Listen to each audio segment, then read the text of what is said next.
I'll say, I'm personally not vegan myself, but I've always had a lot of respect for veganism, and it's one of those things where whenever I sit down and think about it, I'm like, I don't necessarily have great reasons. If you're looking for talking points about, why shouldn't you be vegan, I don't necessarily have great reasons, especially like you're saying in 2026 when so many alternatives exist. And so for me, honestly, I have a lot of respect for people who make that choice. So what's your name? Sam. Okay, hi Sam, I'm Cooper. Cooper, nice to meet you. It's nice to meet you. So we're talking to people about animals. In general, what do you think about animals? I think they're very important. I think they've contributed a lot to human history. We're animals.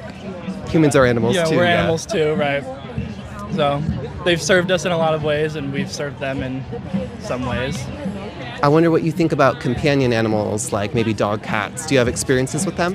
Yeah, I've had some pet cats. I've had some other random pets. And with your time that you spend with your cat, for instance, what does it teach you about their personality or their abilities? I think the big striking thing to me is how similar we are to a lot of animals, and even just based on physiology. And anyone who's had a pet can see they have a personality. They have wants and desires. Right. They're different from the other cat that you have because each of them are their own individuals, you would say. Yeah, I agree with you. Would you say that animals like dogs and cats, do you think that they have the ability to suffer? Yes. Yes. I wonder, do you think there's a shared capacity between a fish and a pig and a dog? Do they all have this capacity to suffer? I don't see any reason why they wouldn't. I wonder, as humans who live in 2026, do you think there's anything that we need from other animals for entertainment or clothing or food? Or do you think that we have alternatives? Well, I would say, for most of human history, it made a lot of sense that we used animals. I think that as we evolve as a society, it makes sense to try and move away from animal-based products. So I think, like your point about 2026, I think it definitely makes sense to, move away, move towards maybe maybe more sustainable resources, not animal-based. Yeah. And just for a more specific example, I wonder, do you think somebody's walking into a grocery store and they're considering picking up the bacon, the pig flesh? Yeah. Do you think that if they have an alternative at the store that they could have picked up instead, do you think they can justify contributing to that violence toward the pig, do you think?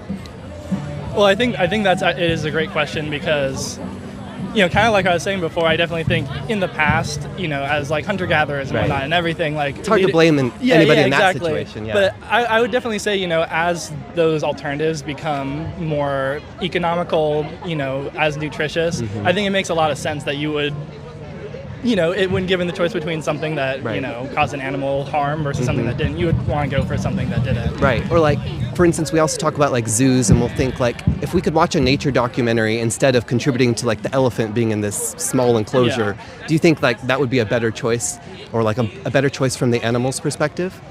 I think so. I mean, growing up, my family, they're very anti-zoo. Oh, okay. And so I definitely have that, they kind of gave me that perspective that, animals have a place and that we're definitely probably not doing something real nice to them by keeping them in the cages. Right. And so I definitely buy into that. So, and there's a lot of misinformation in our society. I don't know what your timeline's like, but I want to ask, what's your conception of veganism? When you think about it, what comes to mind in your head?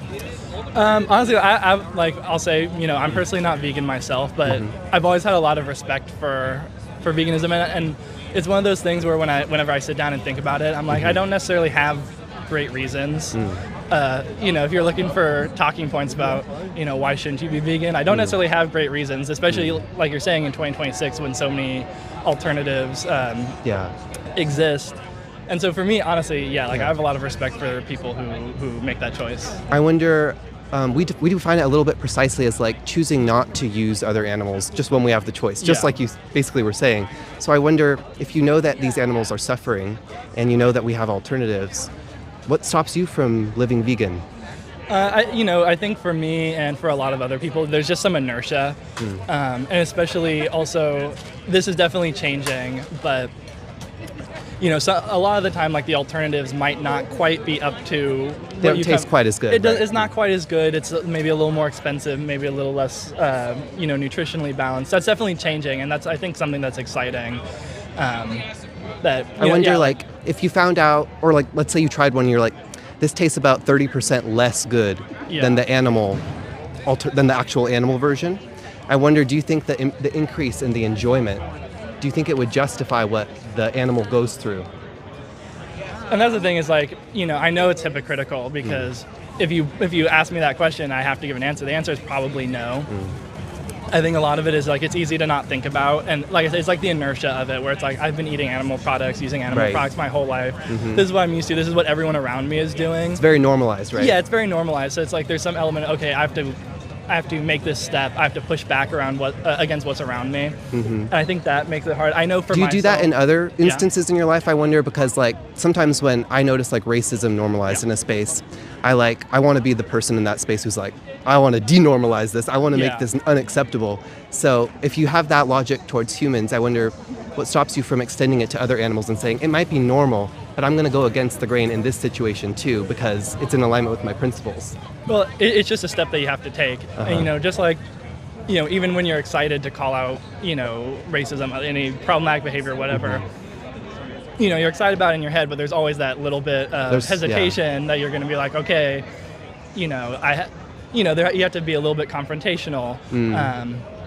I don't know if it's a perfect analog, but it really is just taking that step. And at least for me, like I would say that I've definitely been trying to, like, I haven't been like, okay, I'm going to go vegan, but especially like with more alternatives, I've been trying to use more like meat alternatives. I wonder if you witnessed that violence, like maybe like seeing that slaughterhouse footage each time you picked up one of those products. Do you think it would deter you from wanting to continue buying them if you saw the consequence each time? I think so. And I think, I know like in high school, we had to watch, I can't remember the name of the documentary, but there's a bunch that are along the lines of like, well, here's what actually happens in like a factory farming scenario. And I know like those documentaries, just personally speaking, converted a lot of my friends, at least temporarily, to like vegetarianism. And so I think honestly that is a really good resource because, again, it is like there is a little bit of hypocrisy. Like there is a little bit of like, okay, I'm just not going to think about it. Right. And I'm guilty of it. Like I'm not going to sit here and admit that I'm not. You think there is an element of hypocrisy there, you think? I think so. And I think, and there's like some compartmentalization of like, okay, I'm not going to think about where the things I come from. And it's with anything, like even if you're talking about like chocolate that is harvested using child labor or blood diamonds or, there's many products that, there's suffering attached to them. And for most people, the main way they get through their life is just to not think about it. And so, I acknowledge I wonder, it, thinking about it more today, where does it leave you if you acknowledge that they suffer, that they don't need to suffer, and like right now there might be a certain number of animals that enter those situations on your behalf. Not all of them, right? Like if somebody else is walking by and they purchase those animals, like that's on them, but there's a certain amount that we as individuals contribute to. I wonder what would stop you from just removing your contribution to that cycle and saying, I'm against this. I'm just going to dive in and I'll eat plants tomorrow and see what happens.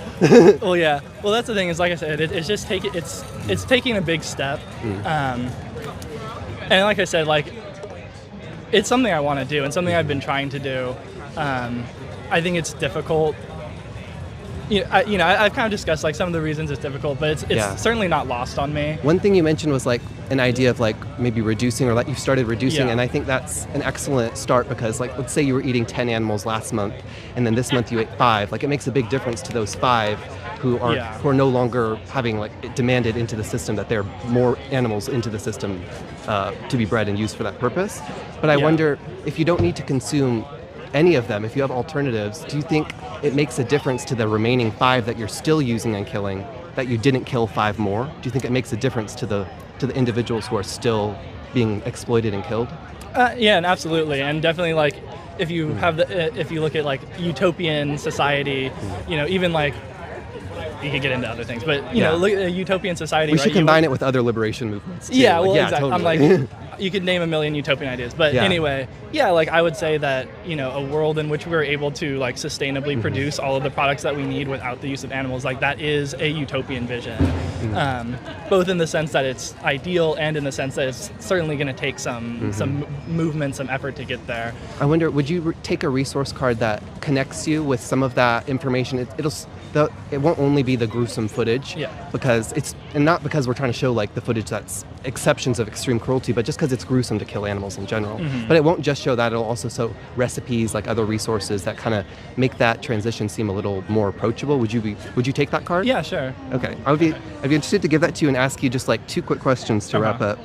So the first question is, when you think about your preferences and your own like morals, how many animals would you prefer are exploited for you in the future? Well, yeah, like I said, in the ideal vision, it would be 0. Do you think going vegan would get you closest to that goal? Probably. Okay. Well, I'll leave it right there with you, because you seem like a very open-minded person. I really appreciate your time. Yeah, thank you. But I'll leave you with our card here. So this gives you a little bit of information if you're like, what do people who are vegan eat? Like, it gives you just a little bit of information there. But you can also go to our website on this side. Okay. It is antianimaluse.org. And there's some footage there. There's resources. It's just a great jumping off place for learning more about this, thinking more about this. Sure. Thank you for your time, and I'll just leave you with one thought. Just like, don't let this be the last time you think about it, because it can be really like easy or tempting to like, I'm just going to compartmentalize it, put it in the back of my head, and never think about it again. So just keep pondering it, and ask yourself, do I want more animals to go through this exploitation for me, or do I want to stand against it?